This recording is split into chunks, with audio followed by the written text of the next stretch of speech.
Hello guys, it's Mokuba here.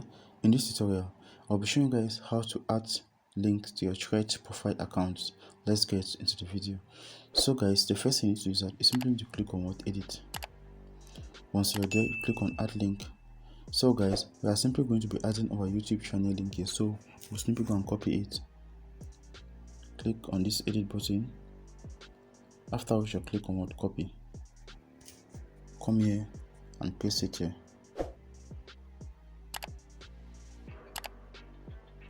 Done.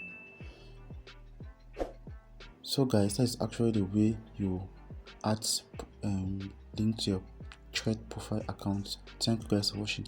Don't forget to leave your comments in the comment section below. Love you all. See you in the next video. Peace.